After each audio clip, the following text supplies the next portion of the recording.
Hello everyone. कल हम लोग क्या पढ़ रहे थे? सुपरपोजिशन प्रिंसिपल के बारे में हम लोग पढ़ाई कर रहे थे। आज हम लोग क्या करेंगे? सुपरपोजिशन प्रिंसिपल पर आधारित न्यूमेरिकल प्रॉब्लम्स का सॉल्यूशन करेंगे। सबसे पहले हम लोग को यह समझना है कि जब हम किसी न्यूमेरिकल को देखते हैं तो कैसे हम लोग समझेंगे कि ये न्यूमेरिकल जो है सुपरपोजिशन प्रिंसिपल के हेल्प से बनेगा। तो इसका बहुत ही आसान उपाय है समझने का। उपाय क्या है? आपके न्यूमेरिकल में अगर एक अकेला पॉइंट चार्ज पर एक से अधिक पॉइंट चार्जेस के द्वारा फोर्सेज का कैलकुलेशन, टोटल फोर्स का कैलकुलेशन करने के लिए कहा जाए तो समझ लीजिए कि यहां सुपरपोजिशन प्रिंसिपल के कॉन्सेप्ट का यूज होगा। अभी इस प्रॉब्लम को देखिए। ये न्यूमेरिकल जो है जनरली 12th के एग्जाम में ऑब्जेक्टिव के रूप में पूछा जाता है। हम लोग यहां इसका सॉल्यूशन करेंगे। दिया हुआ है there are two identical point charges. Identical means बिल्कुल एक जैसा, या तो दोनों पॉजिटिव होंगे नहीं तो दोनों निगेटिव होंगे, और दोनों का मैग्नीट्यूड भी क्या होगा?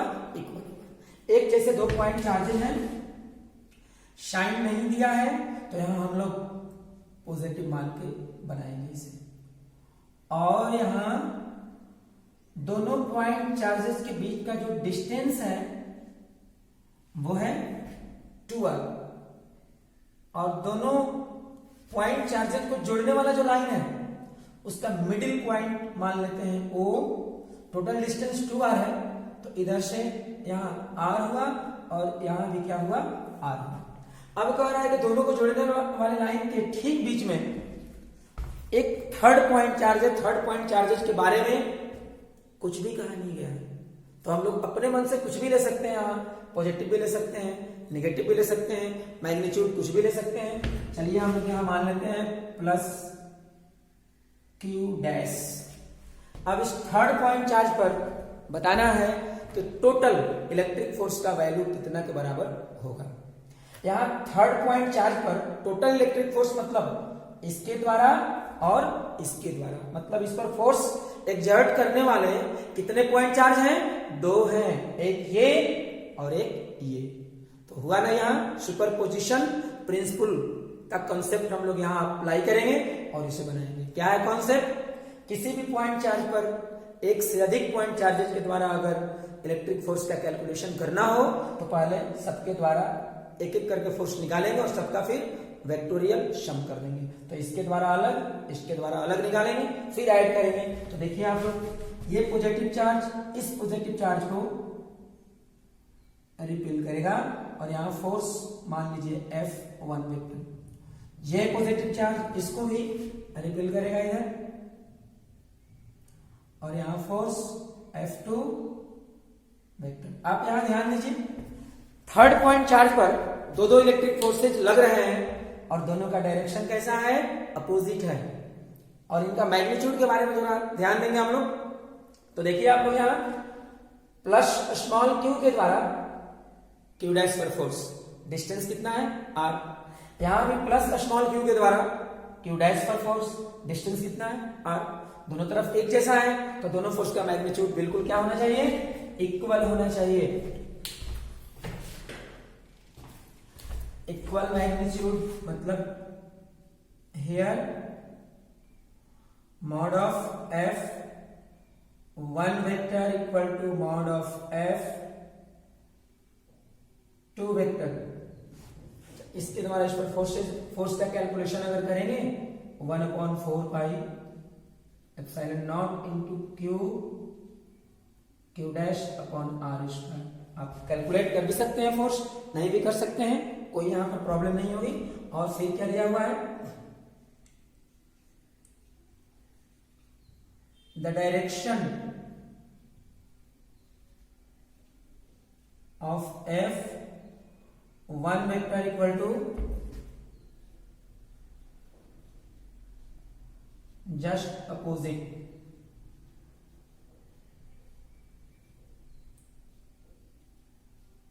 to the direction of F2 vector तो देखिए, दो वेक्टर का मैग्नीट्यूड इक्वल डायरेक्शन अपोजिट। आप लोग वेक्टर चैप्टर में पढ़े हैं कि जब दो वेक्टर हो, दोनों का मैग्नीट्यूड इक्वल हो, डायरेक्शन अपोजिट हो, तो दोनों का रिजल्टेंट क्या होता है? जीरो होता है। मतलब यहाँ थर्ड पॉइंट चार्ज पर जब टोटल फोर्स का कैलकुलेशन करेंगे, दोनों का सम करेंगे, तो रिजल्टेंट क्या होगा? जीरो होगा। तो यहाँ पर लिख देना होगा हम लोगों को, the resultant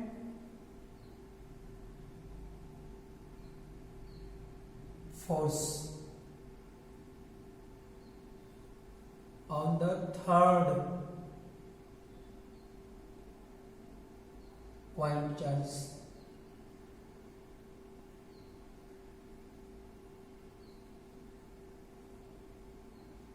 resultant force equal to F1 vector plus F2 vector equal to 0। तो आप लोगों को क्या करना है? हमें इसे याद कर लेना है। और क्या याद करना है कि अगर दो आइडेंटिकल पॉइंट चार्जेज हो और दोनों को जोड़ने वाले लाइन के ठीक बीच में मिडिल पॉइंट पर कोई भी थर्ड पॉइंट चार्ज को अगर रखते हैं, तो थर्ड पॉइंट चार्ज पर टोटल इलेक्ट्रिक फोर्स का वैल्यू कितना के बराबर होगा? जीरो के बराबर होगा।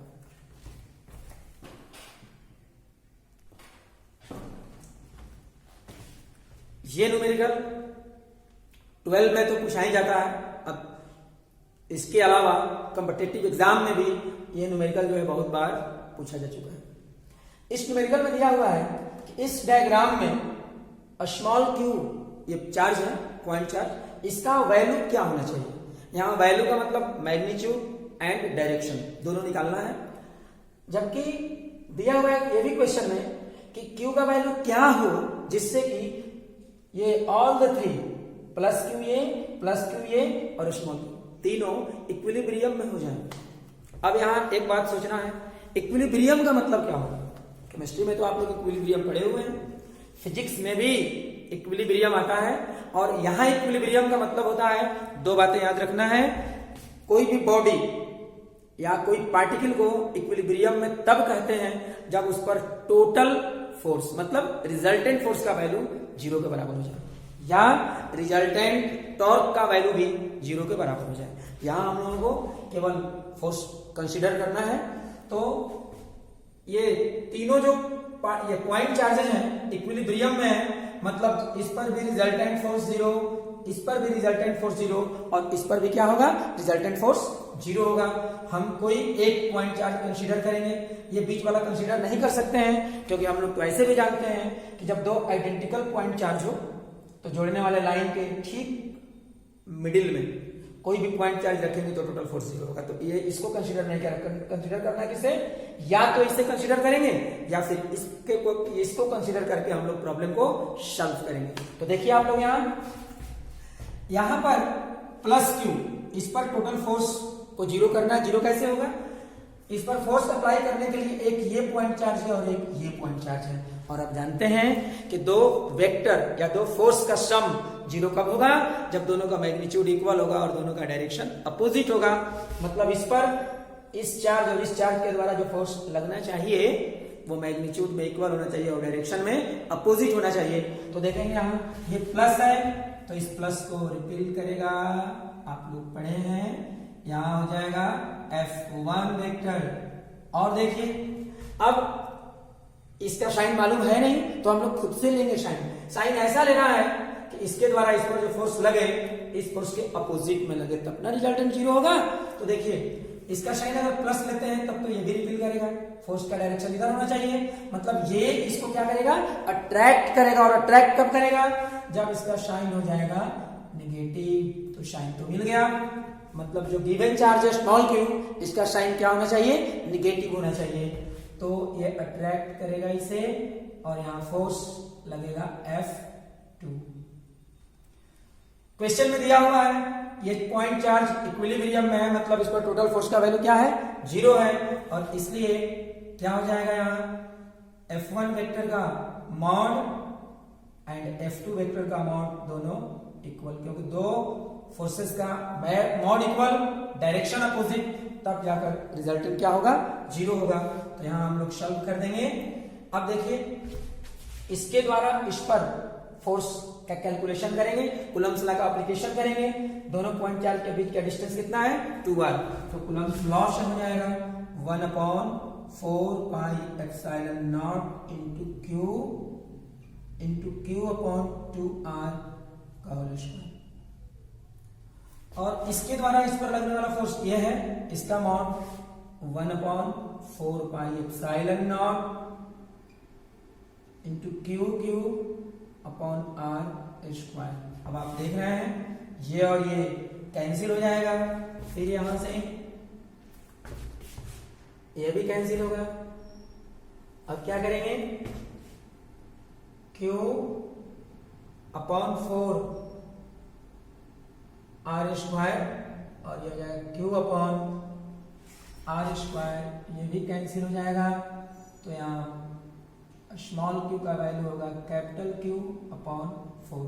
याद रखोगे आप लोग, ये केवल मैग्नीट्यूड का कैलकुलेशन किए हैं। साइन यहाँ स्मॉल q का वैल्यू होगा कैपिटल Q अपॉन 4 मैग्नीट्यूड, और साइन क्या होगा, निगेटिव। मतलब आप इसे ऐसे भी लिख सकते हैं Q equal to minus Q upon 4। With sign जब लिखेंगे तब हो जाएगा small q equal to minus Q upon 4।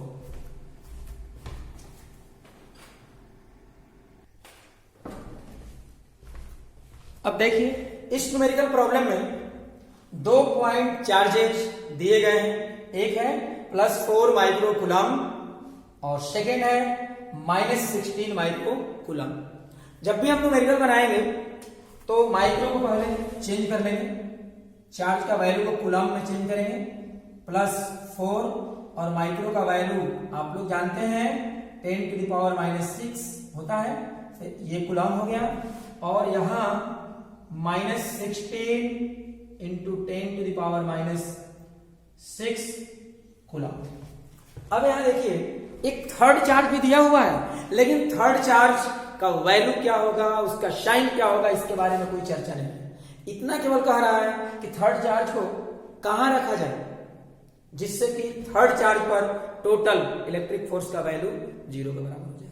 Third charge पर फोर्स कौन एग्जर्ट करेंगे, ये चार्ज और ये चार्ज, मतलब 2 इलेक्ट्रिक फोर्स लगेगा, दोनों का सम 0 हो जाएगा। तो जब भी ऐसा न्यूमेरिकल आपको दिया जाए, 2 पॉइंट चार्ज दिया जाए और एक थर्ड चार्ज दिया जाए और कहा जाए कि थर्ड चार्ज को कहां रखा जाए कि उस पर टोटल फोर्स 0 हो जाए, तो यहां 2 कंसेप्ट आप लोग को याद रखना है।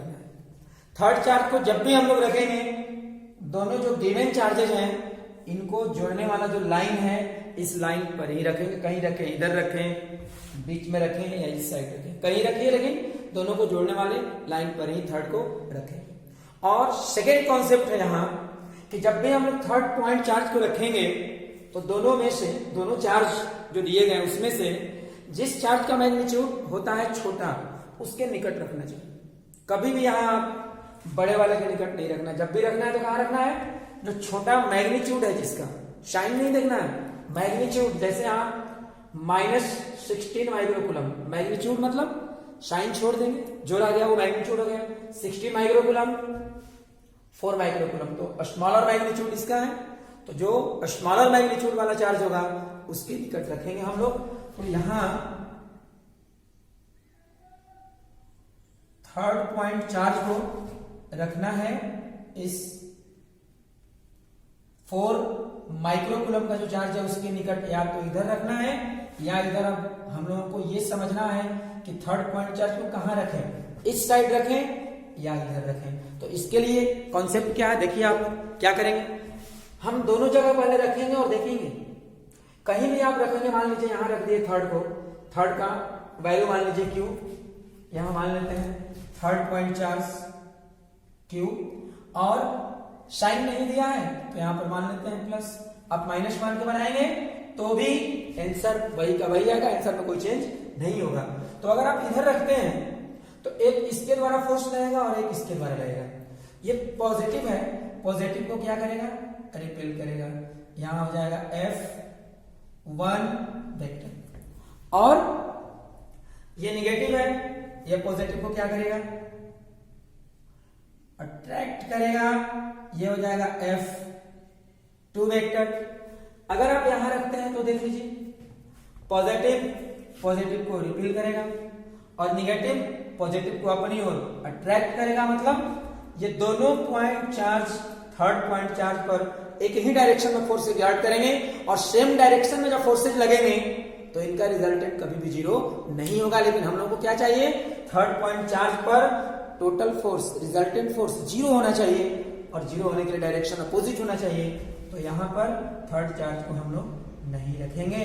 थर्ड चार्ज को कहाँ रखना होगा, यहां रखना होगा, क्योंकि यहाँ पर देखिए इन दोनों चार्जेस के द्वारा इस पर लगने वाले फोर्सेस का डायरेक्शन क्या है, अपोजिट है। तो यहाँ रिजल्टेंट जीरो होने का पॉसिबिलिटी हो जाता है। अब इतना डिस्टेंस पर ये डिस्टेंस निकालेंगे और स्मॉलर मैग्नीट्यूड का जो चार्ज है वहां से डिस्टेंस लेंगे, मान लीजिए x, और यही x हम लोगों को फाइंड करना है। कैसे फाइंड करेंगे, थर्ड पॉइंट चार्ज पर रिजल्टेंट फोर्स का वैल्यू जीरो है और जीरो होने के लिए क्या जरूरी है कि इस पर जो दो फोर्स लग रहे हैं उनका डायरेक्शन अपोजिट है और मैग्नीट्यूड इनका क्या होना चाहिए, जीरो होना, सॉरी मैग्नीट्यूड सेम होना चाहिए, इक्वल होना चाहिए। तो यहां लिखना होगा हम लोगों को टोटल फोर्स जीरो के लिए F1 वेक्टर का mod equal to F2 vector का मॉड। और अब हम इसे सॉल्व करेंगे। F1 Q1 चार्ज के द्वारा लगने वाला फोर्स, डिस्टेंस कितना है x, 1/4 pi epsilon not into Q third वाला charge into Q1 upon x square equal to 1/4 pi epsilon not into Q2 upon Q2 और Q के बीच का डिस्टेंस कितना है, 2 + x का होल स्क्वायर। ये और ये कैंसिल हो गया, Q और Q थर्ड चार्ज भी कैंसिल हो गया। अब Q1 का वैल्यू रखेंगे 4 × 10⁻⁻6 upon x square, 16 × 10⁻⁻6 upon 2 + x whole square. एक क्वेश्चन यहां बनेगा, आप लोगों को क्वेश्चन यहां करना चाहिए। क्या क्वेश्चन करना चाहिए कि चार्ज Q1 का वैल्यू तो पॉजिटिव है लेकिन Q2 का वैल्यू क्या है, निगेटिव है, फिर भी यहाँ साइन क्यों नहीं रखे हैं। तो आप लोगों को बताया गया है, कुलम्ब्स लॉ जब पढ़ा रहे थे तभी बताया है कि कुलम्ब्स लॉ के फॉर्मूला में जब हम दो पॉइंट चार्जेस के बीच लगने वाले इलेक्ट्रिक फोर्स का मैग्नीट्यूड निकालेंगे तो मैग्नीट्यूड कैलकुलेट करते समय फॉर्मूला में चार्ज का साइन नहीं रखते हैं, केवल क्या रखते हैं, मैग्नीट्यूड रखते हैं। इसलिए यहाँ साइन का यूज नहीं किया गया है। ये कैंसिल होगा और ये होगा 4।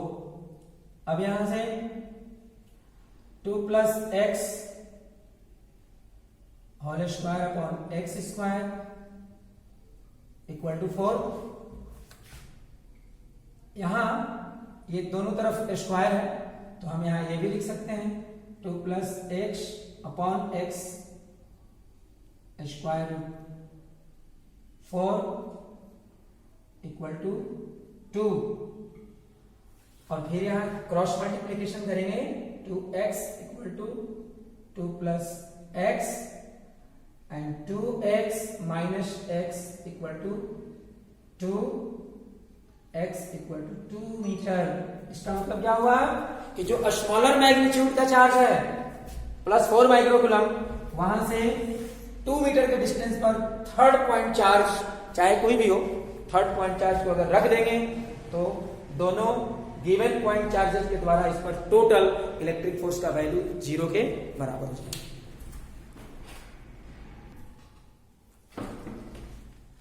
अब तक हम लोग जितना भी न्यूमेरिकल बना रहे थे, कुलम्ब्स लॉ पर बेस्ड जो भी न्यूमेरिकल का कैलकुलेशन कर रहे थे, उसमें पॉइंट चार्ज थे और पॉइंट चार्ज से रिलेटेड फोर्स निकालना होता था। कुलम्ब्स लॉ का एप्लीकेशन करते थे, तुरंत कैलकुलेशन कर लेते थे। लेकिन इस न्यूमेरिकल में थोड़ा अलग है। प्लस कैपिटल Q ये तो पॉइंट चार्ज है लेकिन ये पॉइंट चार्ज नहीं है, ये एक स्ट्रेट रॉड है जिस पर चार्ज का कंटिन्यूअसली डिस्ट्रीब्यूशन हुआ है और इस पॉइंट चार्ज के कारण इस स्ट्रेट रॉड जो चार्ज है उस पर फोर्स का कैलकुलेशन करना है। कैसे कैलकुलेशन करेंगे देखिए आप, कोई भी रॉड अगर हो और रॉड को बहुत छोटे छोटे पार्ट में अगर हम डिवाइड करते जाएं, बहुत छोटा पार्ट, तो हर छोटा पार्ट कैसा काम करेगा, पॉइंट चार्ज की तरह। ये जो हम पार्ट छोटे छोटे पार्ट में डिवाइड कर रहे हैं, ये बहुत बड़े बड़े पार्ट हो गए, इससे भी छोटा बहुत छोटे छोटे पार्ट में अगर डिवाइड करेंगे तो प्रत्येक छोटा पार्ट क्या होगा, एक पॉइंट हो जाएगा। और ये रॉड चार्ज है, तो कोई भी एक छोटा पार्ट अगर हम यहां लेते हैं तो क्या होगा, पॉइंट चार्ज होगा। पूरे रॉड का चार्ज है Q, तो वेरी स्मॉल पार्ट का चार्ज हो जाएगा dq। ये पॉइंट चार्ज की तरह एक्ट करेगा।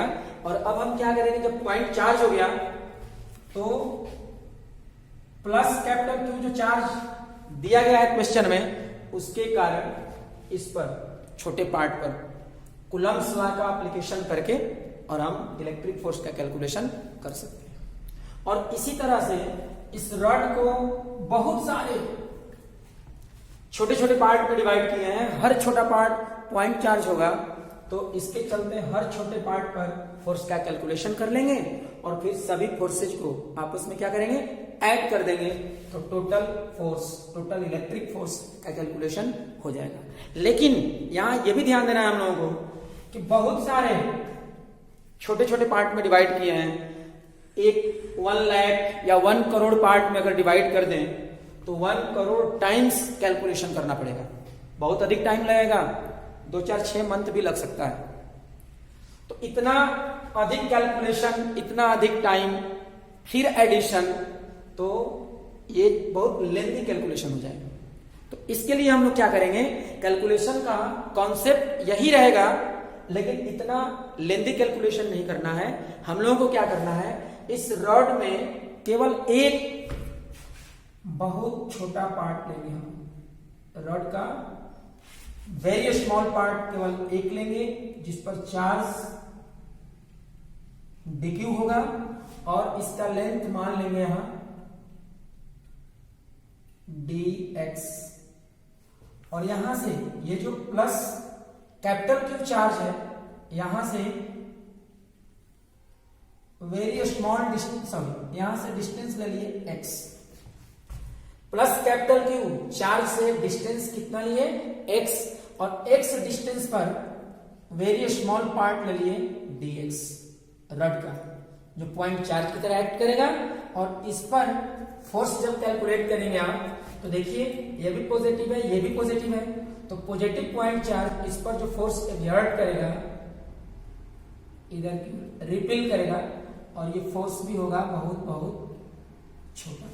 क्यों, ये पार्ट बहुत छोटा है, तो इसके द्वारा इस पर फोर्स लगेगा बहुत ही छोटा।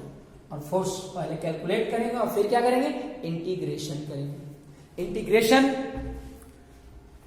मैथमेटिक्स का एक वो कंसेप्ट है जिसकी सहायता से हम लोग कहीं भी कंटिन्यूअस वेरिएबल से रिलेटेड एडिशन करना हो, जैसे यहां वेरी स्मॉल पार्ट का कैलकुलेशन करके और टोटल निकालना हो, टोटल निकालना मीन्स एडिशन करना, तो वहां पर हम लोग किसका यूज करेंगे, इंटीग्रेशन का यूज करेंगे, तो बहुत ही आसानी से और बहुत ही जल्दी सॉल्यूशन जो है हो जाएगा। तो यहां सबसे पहले हम इस छोटे पार्ट पर निकालेंगे, लेकिन सबसे पहले कैलकुलेशन करना है dq के बारे में। dq कैसे निकालेंगे, देखिए रॉड का टोटल लेंथ कितना है, l। जब लेंथ l है तो रॉड पर चार्ज कितना है, स्मॉल q, तो यूनिट लेंथ में चार्ज कितना होगा, q बाई l, तो फिर dx लेंथ में कितना होगा, q upon l into dx। मतलब यहां टोटल चार्ज में रॉड के टोटल लेंथ से डिवाइड कर देंगे, यूनिट लेंथ में चार्ज हो गया, और अब जितना लेंथ का चार्ज निकालना है उतना लेंथ से मल्टीप्लाई कर देंगे, तो हम लोगों को चार्ज का कैलकुलेशन हो जाएगा। अब देखिए क्या करेंगे, अब हम लोग इलेक्ट्रिक फोर्स, इसको चार्ज एलिमेंट कहते हैं, जो स्मॉल पार्ट लिया गया है इसको कहते हैं चार्ज एलिमेंट। तो सबसे पहले निकालेंगे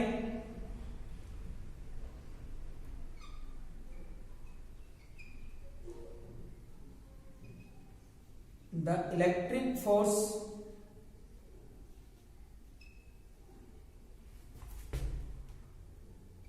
exerted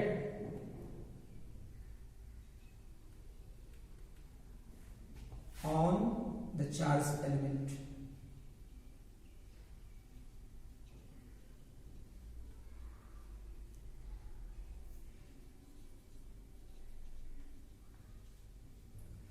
चार्ज एलिमेंट dq, यहां कितना होगा df इक्वल टू 1/4πε0 इंटू इसके द्वारा तो हो जाएगा capital Q into D Q upon distance कितना है x, यहां हो जाएगा x स्क्वायर।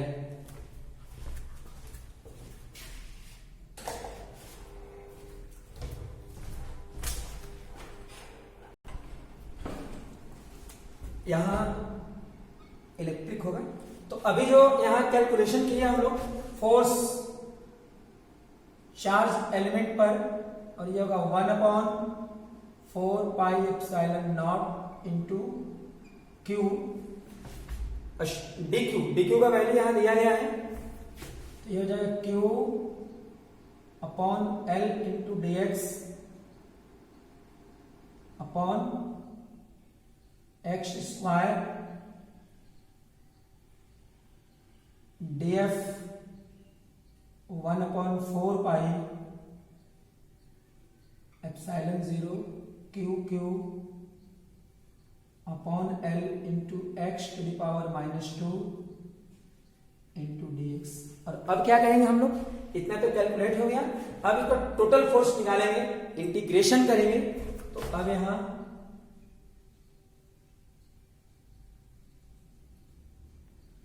टोटल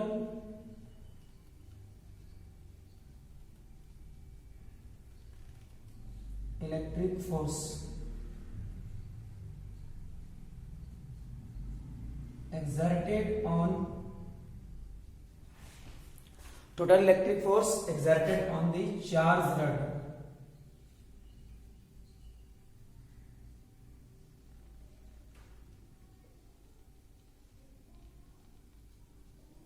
और ये हो जाएगा F इक्वल टू इंटीग्रेशन करेंगे df का, जो स्मॉल पार्ट पर फोर्स निकाले हैं df, उसका इंटीग्रेशन करेंगे, टोटल का कैलकुलेशन होगा यहां, और F इक्वल टू वैल्यू रखेंगे यहां 1/4πε0 into capital Q small q upon L into X to the power -2 into dx।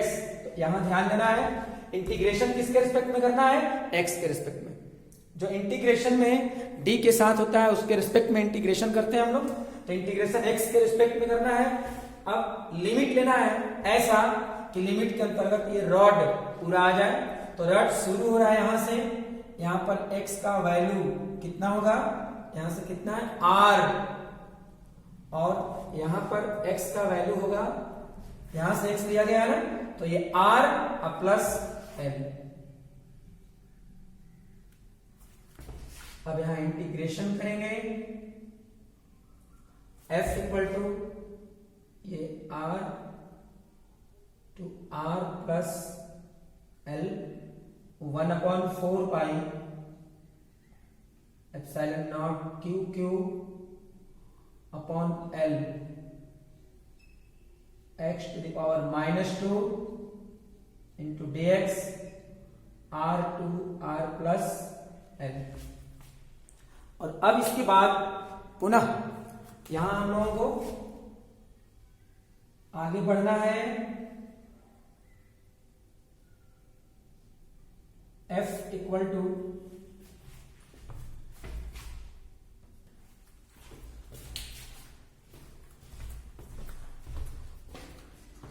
इसे आप लोग लिखेंगे, इसके बाद हम यहां कैलकुलेशन करेंगे बाकी।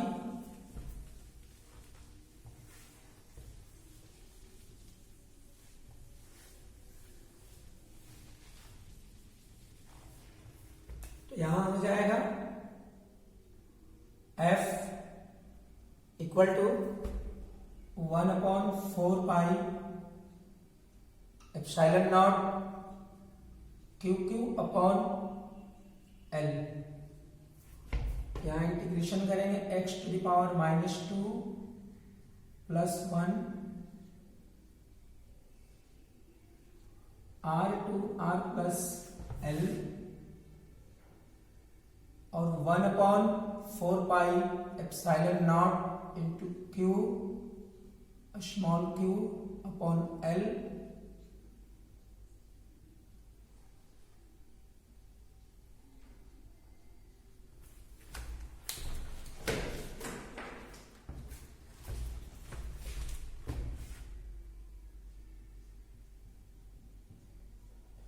One upon 4 pi epsilon not into